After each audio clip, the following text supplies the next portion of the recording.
That's you. And that is your mother and your father. They are married. Together they are your parents. And that's your grandfather and your grandmother. They are married. Together they are your grandparents. And that is your brother and your sister. They are your siblings. And that is your brother-in-law. They are married. And that is your niece.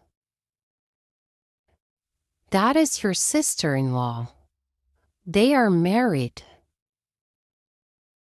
And that is your nephew. And that is your wife. You are her husband. You are married. And that is your daughter and your son.